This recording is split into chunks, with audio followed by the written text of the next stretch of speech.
Al igual que sus parientes, estaban equipados con órganos ópticos botrioidales y un cuarteto de apéndices que podía cortar la carne e insertar coral en heridas abiertas. Pero si el calcificador empleaba partes de su ser en su trabajo, el implantador transportaba todo lo necesario para la escalada ritual. Cada uno de los 4 que empezaba a trepar lentamente por la espalda desnuda de los subalternos cargaba con cuernos de coral de 2 dedos de largo, de puntas ligeramente engaritadas. Los implantadores no empezaron su trabajo hasta reafirmarse en la nuca de los subalternos, desde donde podían llegar a los 2 hombros. Emplearon los apéndices más afilados para hacer cortes profundos en la parte superior de los músculos del hombro, hasta llegar a los huesos que conformaban la articulación. Una vez completadas las incisiones, mientras los acólitos recogían en cuencos la sangre derramada, los implantadores insertaron los cuernos engarfiados en el corte, empleando una exudación resinosa para unir los cuernos a los huesos del hombre y sellar las heridas a su alrededor. Al mismo tiempo, un ecdín babosoide dibujó entre los pies de los candidatos un rastro en hélice, enjugando la sangre que no pudieron recoger los acólitos.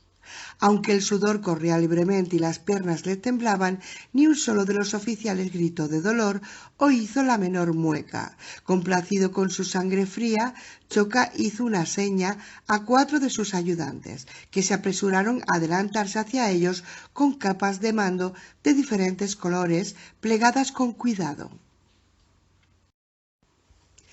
Para entonces los acólitos ya habían llevado al sumo sacerdote los cuencos llenos de sangre, y mientras éste vaciaba el contenido de los cuencos sobre los ídolos, los ayudantes de Choca desplegaron las capas y las colgaron de las protuberancias recién implantadas. Los tamborileos tocaron un redoble corto y se detuvieron.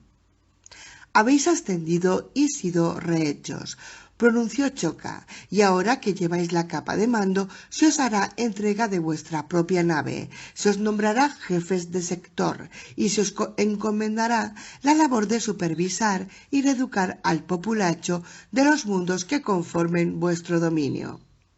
«Por la gloria de los dioses», gritaron guerreros y oficiales por igual. Choca contempló cómo los guerreros ascendidos bajaron de los cojines, volviéndose ligeramente hacia Malik Kar. «Un asunto más antes de proceder, comandante». Miró más allá de Malik Kar, a donde estaba sentado Nom Anor. «Venga hacia aquí, ejecutor». Nom Anor, vestido de forma más llamativa que cualquier otro en la bodega, se levantó y caminó despacio por la plataforma. Se detuvo ante Nas. Choca e inclinó la cabeza en gesto de asentimiento. Al ser miembro de la casta administrativa, no estaba obligado a saludar, pese a ser de rango inferior. «Dado que no pertenecemos a la misma orden, no tengo autoridad para ascenderlo. Pero sabed esto, ejecutor, de tener yo esa autoridad, estaría más inclinado a degradarlo que a ascenderlo». Claramente sorprendido, Nom Anor no respondió, aunque su boca se contrajo varias veces en rápida sucesión. Sus actos, ejecutor, han sido vigilados de cerca y ampliamente discutidos, y en la corte de Simra hay muchos que opinan que se ha desviado del rumbo encomendado. Primero se alió a la pretoria Bong, que creyó poder dirigir una invasión de esta magnitud sin padecer trágicas consecuencias. «No me alié con ellos», dijo Nom Anor en cuanto pudo. «Mi misión era desestabilizar a la nueva república en la forma que él considerase más adecuada. Eso es lo que hice entre los Moff imperiales y en el sistema osariano, y lo que he hecho desde entonces en media docena más de sistemas». Choca le miró fijamente. «¿Quién ayudó a la pretoria Bong a obtener un Yammosh y además uno imperfecto?» Nom Anor tragó saliva. Pude mencionarles algo. Se lo facilitaste tú, solo desde cierto punto de vista. No intente jugar con las palabras, ejecutor. Quizá consiguiera distanciarse del prefecto Dagara y de los demás escapando al precio que pagaron ellos por su error de cálculo, pero no puede negar que el sumo sacerdote Hayán, el cual, debo añadir, está muy disgustado contigo. No existen pruebas de que Elan o su mascota Bergere hayan muerto, y en caso de ser así, difícilmente se me puede hacer responsable de lo que les pasó. ¿No asume la culpa por emplear agentes que actuaron sin órdenes suyas?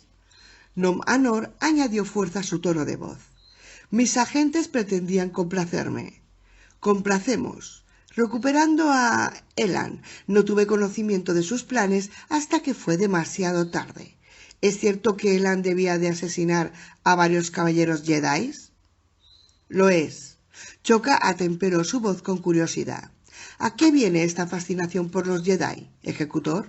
Yo, por ejemplo, no estoy convencido de que supongan una amenaza seria a nuestra conquista. La amenaza no son los Jedi, sino la fuerza, el poder místico que encarnan.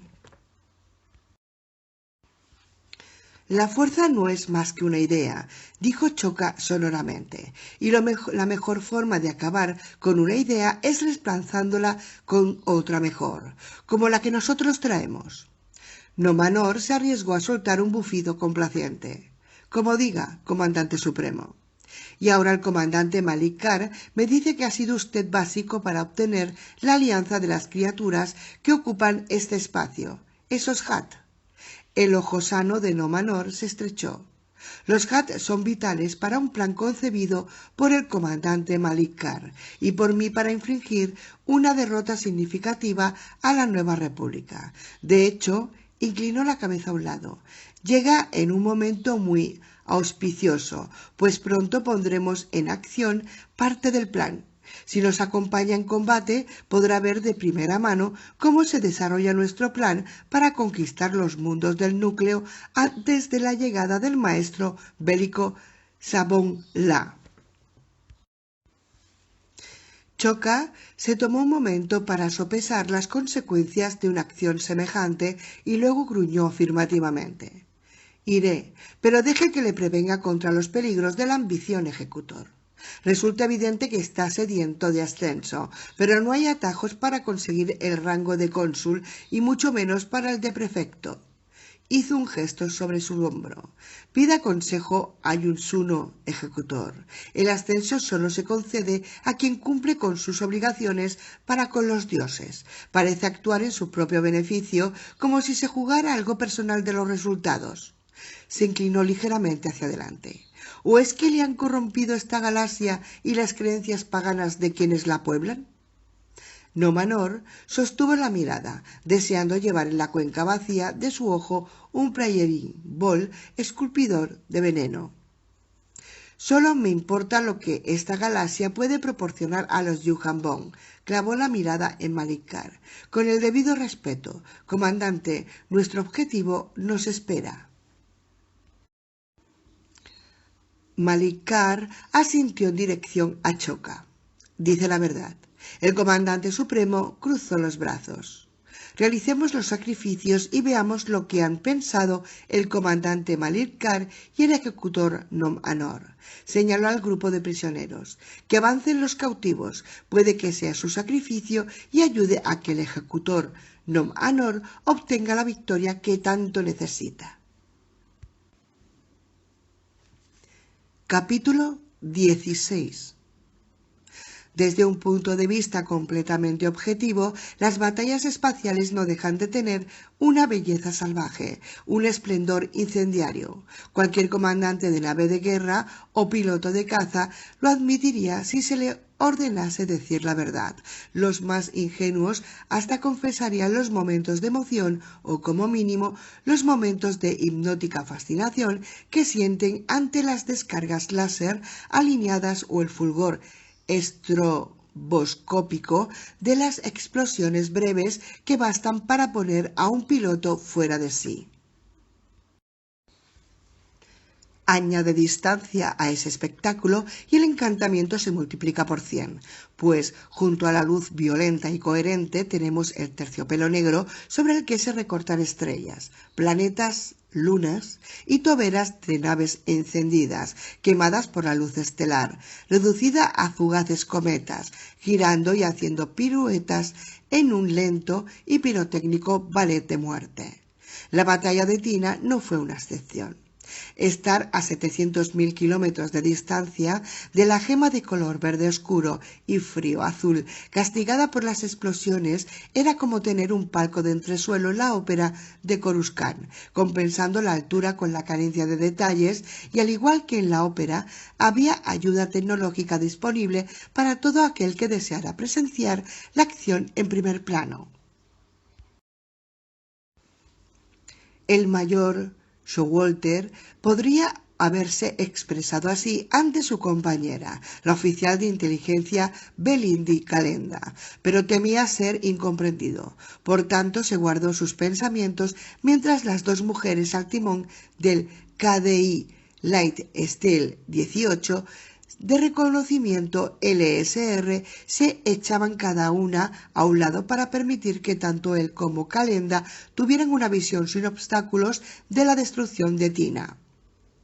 El Light Steel era una nave de 6 pasajeros negra como el carbón, con un cuerpo usado y establecedores desproporcionados.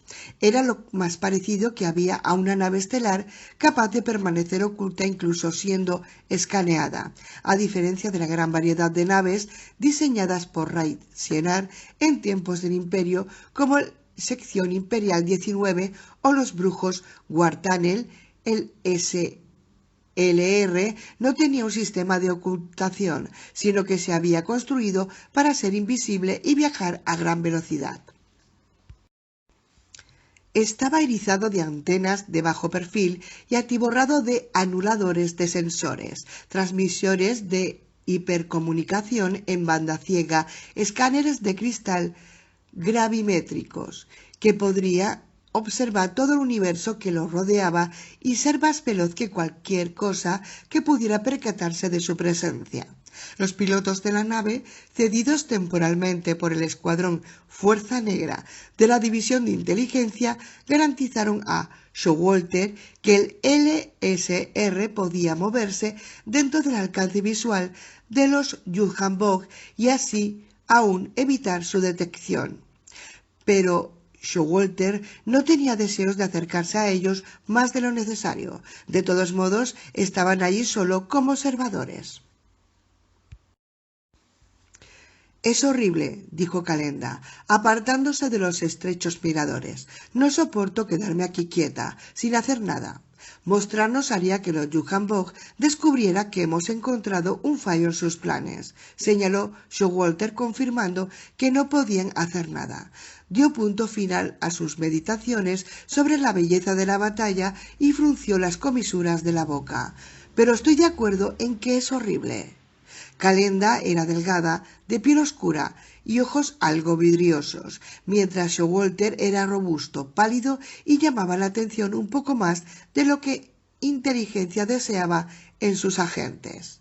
No hacía mucho que trabajaron juntos para supervisar el caso de la desertora Yuhan-Bog, pero no solo había dado pie a un debacle político de grandes proporciones, sino que además había acabado con los dos sumergidos en tanques de Bacta.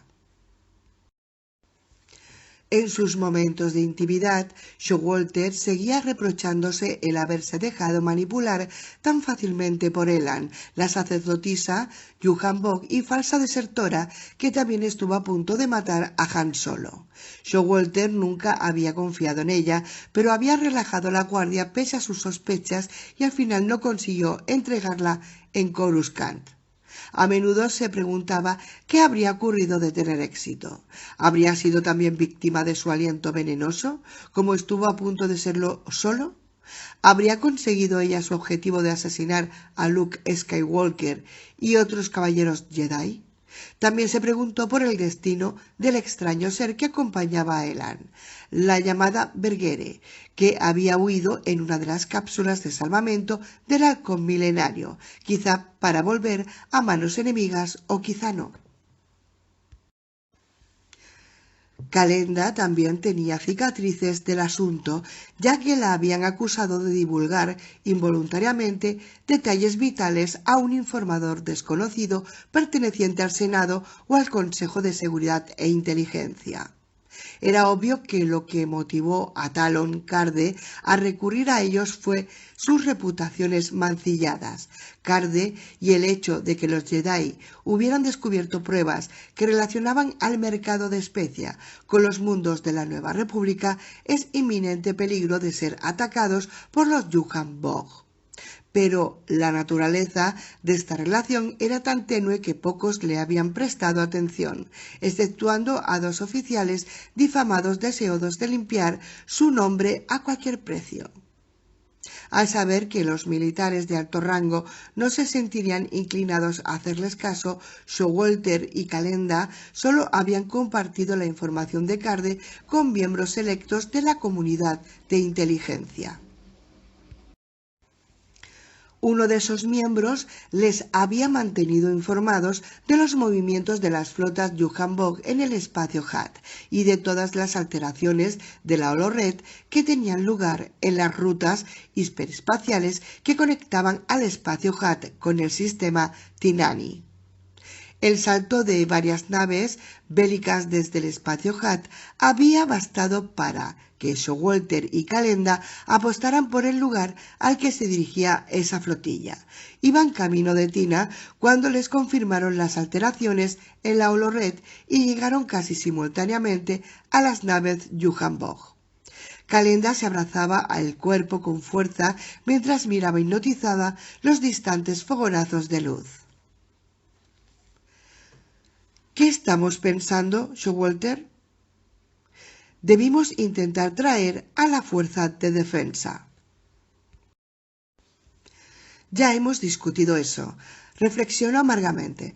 No nos habrían oído y en caso de hacerlo habrían descartado la evidencia debido a la fuente de la información, diciendo que era poco sólida o basada en coincidencias. Miró por encima del hombro al 5º y único pasajero civil del LSR. Dicho sea sin ánimo de ofender, Karrde. No me ofendo, le aseguró Karrde desde uno de los asientos. Miró a Calenda y añadió: recuérdele, mayor, cuál es el principal motivo para no hablar con el ejército. Showalter bufó con pesar. Pero si el almirante Shor llegaba a hacernos caso y enviaba fuerzas de combate a Tina... Calenda sopesó esa situación. Si los Yuuzhan Vong hubieran encontrado naves de la Nueva República esperándolos, habrían sabido que los hemos descubierto. Miró la pantalla. Tina debe caer para que Corellia y Botabui se salven. Showalter se encogió de hombros. Y quizá deban caer docenas de mundos más. He estado en Tina, dijo Calenda con un suspiro significativo. Es uno de los mundos más hermosos de la región de expansión, y los tinanos, una de las especies mejor informadas e intencionadas del universo. Se volvió hacia Karrde. No puedo aceptar que no haya otra forma de corroborar la información que nos has proporcionado. Al menos será rápido, comentó uno de los pilotos. Las defensas espaciales de Tina no superan los 200 cazas y, según nuestros cálculos, ya tienen menos de 30. Calenda entrecerró los ojos, como para apartarlos de la batalla. ¿Por qué no se rinden? Es un suicidio. Apretó los labios con amargura. Si tan solo supieran por qué mueren. Decírselo no habría cambiado nada, repuso Karrde uniéndose a ellos ante el mirador. ¿Qué harías tú si te dan a elegir entre luchar hasta el último aliento y dejar que te capturen para ser sacrificado? Calenda guardó silencio mientras Showalter estudiaba la pantalla verificadora del LSR. ¿Reconocen los escáneres alguna de las naves y Yuuzhan Vong? La piloto buscó los datos. Clases de naves más que nada, pero hay 3 de ellas identificadas. 2 estuvieron en Obroa Sky, Una, la que parece un crucero pesado, estuvo en Guindine. Cazas enemigos y naves de desembarco entran en la atmósfera, anunció la copiloto. Van rumbo al complejo de Tanalai y surge. ¿Podremos acceder a las comunicaciones por satélite?, preguntó Showalter. La copiloto movió varios conmutadores. En pantalla, estamos viendo lo que se transmite en directo a todas las ciudades de Tina. La pantalla mostró la gran estructura de muchos pisos que era el complejo Surge, con sus piscinas, fuentes y cascadas circundantes. En los anchos escalones de la entrada del complejo había varios cientos de bípedos de piel oscura y brillante, todos con orejas puntiagudas, colas erectas y morros de temblorosos bigotes alzados hacia el cielo. De pronto, la cámara pasó a un contraplano de las naves Johann Vogel descendiendo por la atmósfera como meteoros a cámara lenta. Las cámaras siguieron el descenso de las más cercanas hasta el complejo Surge y no se apartaron de ellas mientras aterrizaban al otro lado de los puentes que cubrían el pintoresco lago sobre el que se alzaba el complejo y donde se habían reunido los tinanos. No hay señales de armas en el contingente tinano, dijo Showalter, cuando la cámara volvió a un plano medio de los alienígenas de dientes saltones y dedos palmeados. Debe de ser un comité de bienvenida. Debe de serlo, musitó Calenda. La astucia y la inteligencia siempre fueron las mejores armas tinanas, pero necesitarán tiempo para poder desplegarlas. Mientras tanto, parecen dispuestos a rendir los códigos de la ciudad, dijo Showalter. Carde se alisó el bigote. Sigo sin entender qué pueden querer los Johann Vogel en Tina. Vale, es un planeta rico en recursos naturales, pero no tiene nada que no pueda encontrarse en el espacio Hutt. Tina está un paso más cerca del núcleo, sugirió el piloto. Showalter negó con la cabeza. Carde tiene razón. Tiene que haber algo peculiar en Tina. El plano volvió a variar, esta vez enfocada a los guerreros y oficiales Johann Vogel, que se llenaba una de las naves de desembarco más grandes. La cámara se centró en dos oficiales acuclillados en dos asientos flotantes. El que parecía tener más rango de los dos era de pelo negro y relativamente más bajo que la media Johann Vogel. El otro era muy delgado y tenía elaborados tatuajes. No creo que pueda acostumbrarme nunca al aspecto de esos carniceros, dijo Calenda. Carde lanzó un bufido e hizo un gesto de brindis. Brindo porque nunca tengas que hacerlo. Showalter tenía los ojos clavados en la pantalla. Tocó a la copiloto en el hombro. Quiero todo esto grabado con copia por triplicado. Ya estoy en ello, repuso ella. El que manejaba la cámara debió de pensar que los Johann Vogel cruzarían el puente para encontrarse con los tinanos reunidos al otro lado, porque la cámara se adelantó momentáneamente a los que enfocaba cuando el enemigo se paró en seco ante el lago. «Quieren que los tinanos vayan a ellos», supuso Showalter. «No sabría decirte», dijo Carde escéptico. «Creo que buscan otra cosa». Mientras decía eso, la cámara se centró en el oficial de pelo negro cuando hacía un gesto hacia las naves de desembarco. Entonces se movió por el paisaje, centrándose en una de las naves a tiempo de ver cómo se abrían unos compartimentos en su base y un enjambre de minúsculas esferas rojas salía al terreno y rodaba hacia ella como si fueran autopropulsadas. ¿Pero qué?, dijo el piloto. Calenda buscó instintivamente y con clara aprensión el brazo más cercano, encontró el derecho de Carde y lo agarró. El borde del grupo de esferas rojas había llegado a la costa del lago, y la primera de ellas se sumergía ya en las frías aguas azules. Los titanos de los escalones se amontonaban hacia adelante, olisqueando con los hocicos con inquieta curiosidad. Showalter, Carde y Calenda se amontonaron ante el monitor. De pronto el lago perdió color.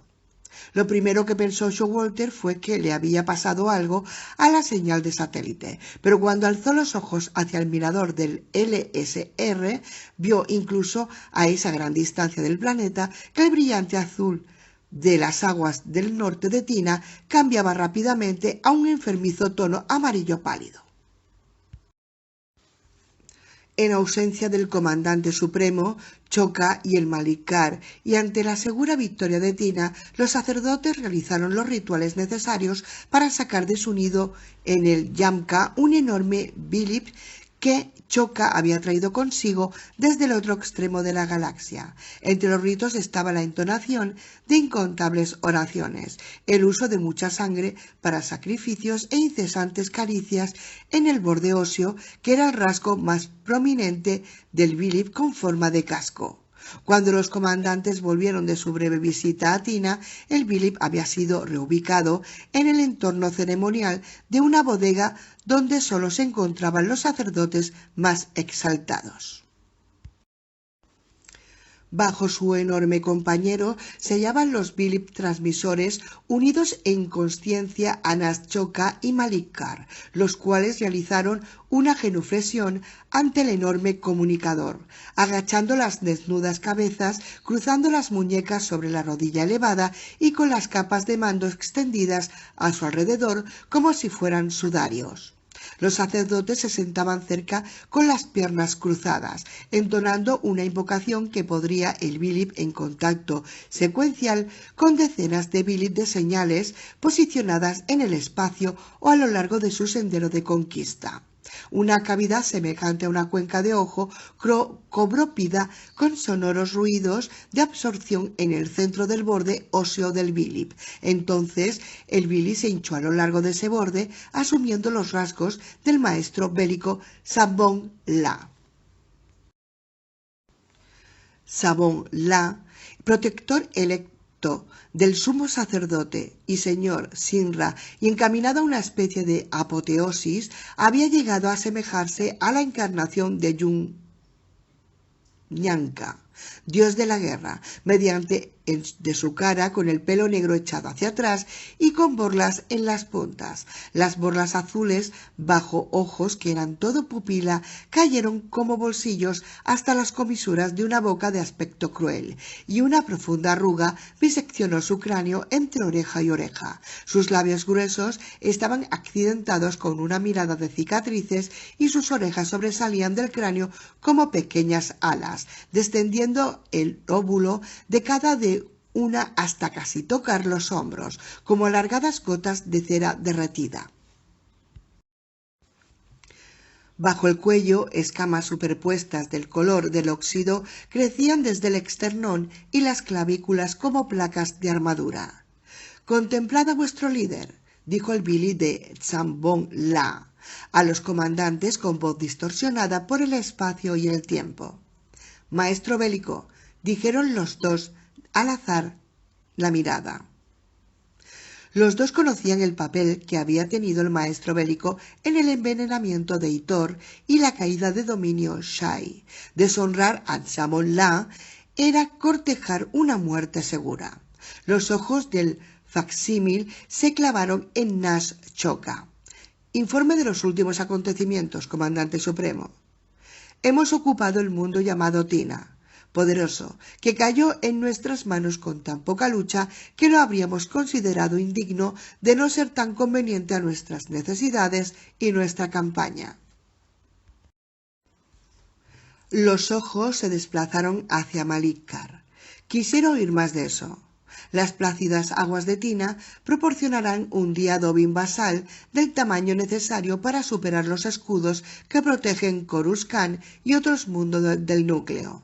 Estamos convencidos de que la especie indígena, compuesta por bípedos peludos de tamaño diminuto, puede ser reeducada y entrenada para ser capaces y amables cuidadores de nuestras creaciones. ¿Y la importancia que tiene Tina para la conquista? Poderoso. Ese mundo nos servirá también de zona de pruebas para eventuales incursiones en los sectores corelianos y botanos. «Eventuales», dices. Tina solo es la primera etapa de una estrategia que acelerará nuestra llegada al núcleo. Para asegurarnos de ello, hemos llegado a un acuerdo con los HAT, cuyas condiciones requieren que les informemos del sistema planetario que deben evitar en su difusión de un producto ridículo llamado especia. Lo hicimos esperando que así alertarían a la Nueva República, o que los analistas de la Nueva República descubrieran que la especia se movía libremente en unos sectores, pero no en otros, llegando a la conclusión de que los segundos les proporcionarían una idea de cuál es nuestro plan de batalla. Tina es uno de los mundos a evitar por los HAT, junto con Corelia y Botabui. Tina se conquistó de forma deliberada para asegurar la desinformación. El Bibli guardó silencio por un largo momento. La escasa batalla librada sugiere que la Nueva República no reaccionó como se esperaba, si no, su flota habría estado esperándonos. Eso hay que achacarlo a la idea de astucia que tiene la Nueva República, maestro bélico, respondió Nazchoka. A lo largo de toda la batalla y en las horas siguientes a la misma pudimos distinguir a espías observándonos desde una nave oculta que estoy seguro creen indetectable. Podrían habernos atacado y salvar a Tina, pero la Nueva República es muy consciente de que tenemos en mente objetivos mucho más importantes, así que prefirieron entregarnos Tina. Esto se lo debemos al comandante Malik Gar. Estoy convencido de que la misma táctica funcionará para el ataque que tenemos planeado. Ya hay muchos pilotos de coralitas preparándose para el sacrificio que requerirá el ataque, y pronto empezaremos a posicionar Dovin Basal autónomos en las rutas que usarán las naves de la Nueva República para saltar al objetivo cuando descubran la verdad. Entonces, ¿esos HAT alertaron a la Nueva República? Considero eso de escasa importancia, poderoso. El remate es que los HAT supondrán un abundante sacrificio una vez acabemos con ellos. Los ojos del facsímil se cerraron por un momento.